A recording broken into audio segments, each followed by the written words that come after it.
जेब्ला नोंथाङा हावलिनि नाकखाथि ओनसोलाव गंसे दालांनि थासारिखौ नुगोन अब्ला खाफालाव मेगन सिखांगोन। बरपेटा जिल्लानि सिङाव थानाय नाकखाथि ओनसोलाव गंसे दालां लुनाया नोंथांखौ जिंगा सिहोगोन। मिथिनो मोननाय बादिब्ला 4 दान सिगां जाकिर हुसैन सिकदारआ दालांनि अन्थाइ खाम्फा गायसंदोंमोन। नाथाय दिनैसिम दालांनि जेबो खामानिया जागायजेनाखै।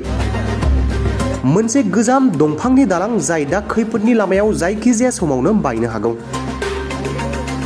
दा सुबुंफोरा दालां बारनानै फैनो गिदों। दिनै सासे गोरबोआव थानाय आइजोआ दालां सायाव गोग्लैनानै फाहामथायनि थाखाय थिसनजानो गोनां जादों। এতিয়া আমাৰ কথা হ'ল ৰাইজক তো অসুবিধা হৈছেই।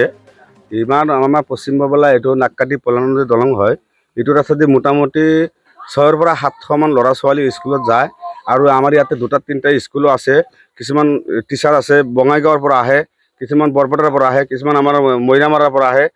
শিক্ষকসকলে যদি নাহে তেতিয়াহ'লে সোমবাৰৰ পৰা পৰীক্ষা আছে। গতিকে ল'ৰা ছোৱালীৰ স্কুলৰ সুবিধাটো আগতে কৰিব লাগে যাতে ল'ৰা ছোৱালীখিনি স্কুলত আহিব পাৰে সময়মতে। ইয়াৰ মোটামুটি আজিৰ পৰা 7 মাহ মান আগতে, আজিৰ পৰা 4 মাহ মান হয় এইটো এই নাককাটি পলানদী দলংখন পকীকৰণ হোৱা বুলি এটা আধাৰশিলা স্থাপন কৰিছিল। সেইখন আধাৰশিলা স্থাপন কৰাৰ পাছত আমাক আমাৰ বিধায়ক ছাৰ আছিল, ঠিকাদাৰ আছিল আৰু PWD ডিপাৰ্টমেণ্টৰ মানুহ আছিল।